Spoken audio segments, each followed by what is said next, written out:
Combine पूर्व परीक्षा गट ब 2024 चा कट ऑफ काय असेल याच्याबद्दलची बरीचशी उत्सुकता आता महाराष्ट्रामध्ये सर्व विद्यार्थ्यांना आहे।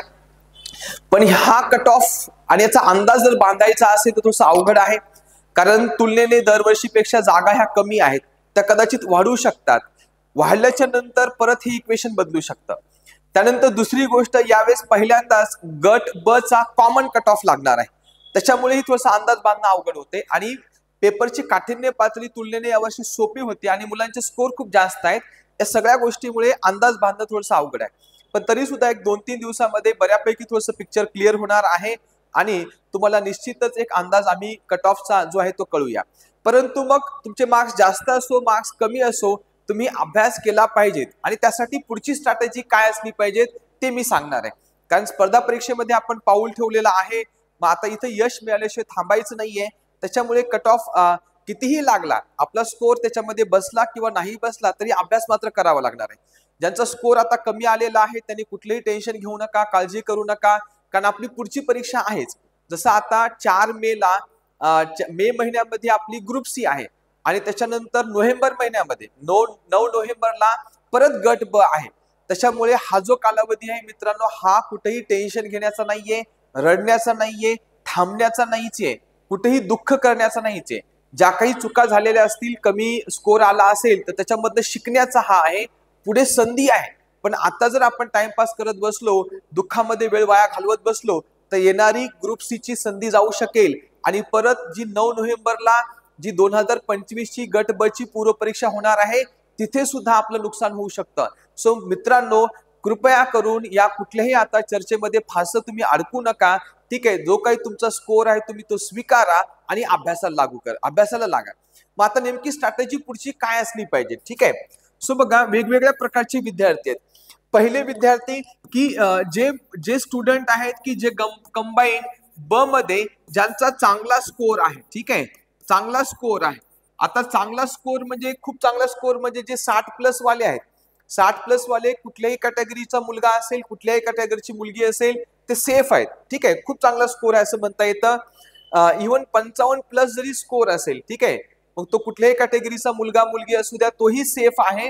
त्याच्यापेक्षाही कमी जास्त लागू शकतो, पण हे सेफ आहेत आणि यांना वाटतं की आपला खूप चांगला स्कोर आहे, तर मग त्यांनी डायरेक्टच काय केलं पाहिजे, कंबाईन मेन्सची तयारी सुरू केली पाहिजे, ठीक आहे। तर अशा विद्यार्थ्यांनी कंबाईन मेन्सला लागलं पाहिजेत, मेन्सची जे काही आहे त्याच्यावर भर दिला पाहिजे आणि त्यासाठी वेळ जो आहे तर तो मराठी आणि इंग्रजी हे जे काही 2 विषय आहेत, या 2 विषयासाठी जास्त वेळ दिला गेला पाहिजे। कारण कंबाईन गट ब साठी मराठी आणि इंग्रजी हा जो विषय आहे तो डिटरमाइन करणारा आहे तुमचं सिलेक्शन। त्याच्यामुळे तुम्ही सध्याच्या कालावधीमध्ये याला तुम्ही जास्त वेळ द्यायचा आहे, जेणेकरून 1 महिनाभरामध्ये तुमचे हे विषय स्ट्रॉंग झाले पाहिजेत, ठीक आहे। आता मुख्यची स्ट्रॅटेजी काय असली पाहिजे त्याच्याबद्दल तर मी नंतर बोलणारच आहोत, पण या मुलांनी मेन्सचा अभ्यास सुरू करायचा आहे आणि त्यांनी केला पण असेल, किंबहुना त्यांनी अभ्यास सुरू केला असेल, त्यांच्याबद्दल काही अडचण नाहीये। दुसऱ्या प्रकारचे विद्यार्थी आहेत मित्रांनो की ज्यांचा कंबाईन गट ब मध्ये स्कोर कमी आहे, ठीक आहे, स्कोर कमी आहे।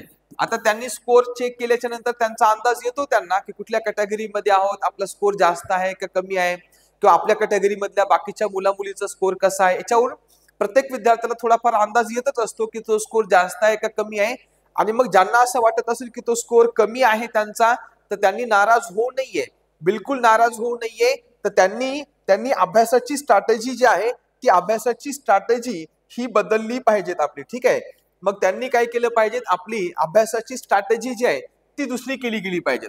मग ज्यांचा स्कोर कंबाईन गट ब मध्ये कमी आहे त्यांच्यासाठी मी विशेषतः बोलतोय की ज्यांचा स्कोर हा कंबाईन गट ब मध्ये कमी आहे त्यांच्यासाठी काय स्ट्रॅटेजी असावी मित्रांनो। बघा, आता पुढची जी एक्झाम आहे ती आपली गट क ची एक्झाम आहे गट क ची एक्झाम आहे आणि ही होणार आहे, समजा गृहीत धरा 4 मेला होणार आहे, 4 मेला। मग या गट क च्या परीक्षेला पूर्व परीक्षेचा जर अभ्यास करायचा असेल तर तुम्ही एप्रिल पासून अभ्यास करू शकता। एप्रिल म्हणजे एप्रिल पूर्ण महिना, एप्रिल जो काही पूर्ण महिना आहे, एप्रिल पूर्ण महिना तुम्ही गट क पूर्व परीक्षा करा। पण मग एप्रिल पर्यंत म्हणजे तुमच्याकडे 2 महिने आहेत मित्रांनो. फेब्रुवारी हा 1 महिना, म्हणजे काही दिवस उरले असतील तेवढे, आणि तुमचा मार्च महिना. सो हे 2 महिने मित्रांनो, माझं असं म्हणणं येईल की वाया घालवू नका. हे 2 महिने कुठेही दुःखा, टेन्शन, बर्डन मध्ये घालू नका. तुम्ही सरळ काय करा, सरळ पूर्ण वेळ मराठी, इंग्रजी आणि गणित बुद्धिमत्ता. ठीक आहे मित्रांनो, मराठी, इंग्रजी आणि गणित बुद्धिमत्ता या 3च विषयाला वेळ द्या.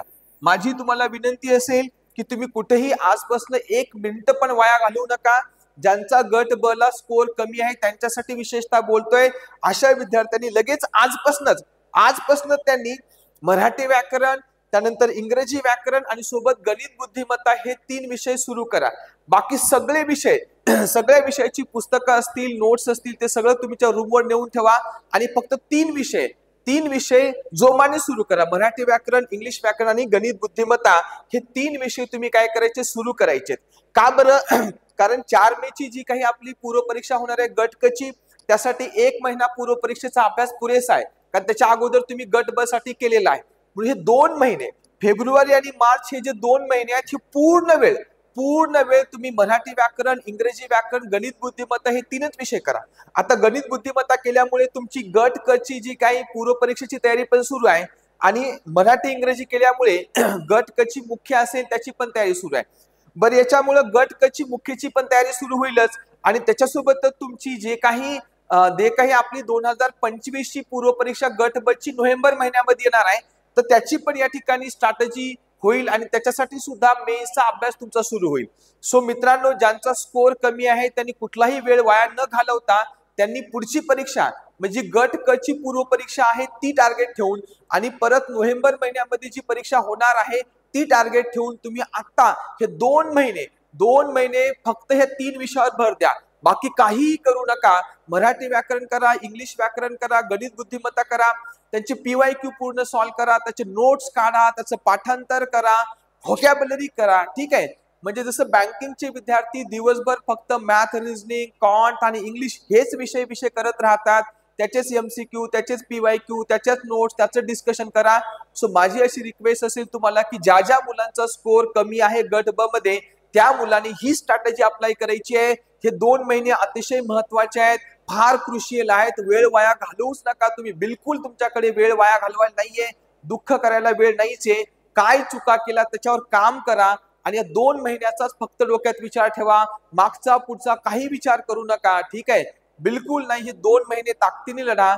हे जर 2 महिने ताकदीने तुम्ही 3 विषयावर जर कमांड मिळवली मित्रांनो, तर गट क पूर्व परीक्षा हातात सापडेल, गट क ची पण मुख्य सापडेल, आणि येणारी 2025 मध्ये जी 9 नोव्हेंबरला आपली पूर्व परीक्षा होणार आहे त्याची पण मुख्य सापडेल. म्हणजे 100% तुम्हाला 2026 मध्ये एखादी नोकरी लागणार म्हणजे लागणार. ठीक आहे मित्रांनो, त्यामुळे हे सध्या 2 महिने फार क्रुशियल आहेत. कोणासाठी? ज्यांचा गट ब मध्ये स्कोर कमी आहे. आता गट ब मध्ये स्कोर ज्यांचा जास्त आहे त्यांच्यासाठी मी एक वेगळी स्ट्रॅटेजी सांगणार आहे वेगळ्या व्हिडिओमध्ये, की मुख्य परीक्षेला नेमकं पुढे कसं जायचंय. आणि ज्यांना 9 नोव्हेंबर ची आपली जी परीक्षा आहे 2025 ची टार्गेट करायची आहे, त्यांच्यासाठी सुद्धा मी स्वतंत्र व्हिडिओ जो आहे तो बनवणार आहे. फक्त हा व्हिडिओ मुद्दामून मी ज्यांचा स्कोर कमी आहे, जे नाराज झालेले आहेत तशा मुलांसाठी बनवलाय, आणि तोही फक्त 2 महिन्यासाठीच. तुम्ही काय करावं त्याच्यासाठी, तर 2 महिने तुम्ही हे करा मित्रांनो. या बेसिसवर तुमच्या सहसेवाच्या परीक्षा पण निघू शकतात. गट कला तुम्हाला गट कच्या मेन्सला तुम्हाला सपोर्ट होईल, येणाऱ्या 25 मेन्सला सपोर्ट होईल. ठीक आहे. सो बिंदास, कुठलाही वेळ वाया न घालवता अशा मुलांनी ज्यांचा स्कोर कमी आहे त्यांनी तुफान अभ्यास करा, 10-10, 12-12 तास अभ्यास करा, पूर्व परीक्षेपेक्षा जास्त अभ्यास करा, आणि या 3 विषयावर मास्टरी मिळवा. त्याची PYQ, नोट्स, पाठांतर काही ठेवू नका.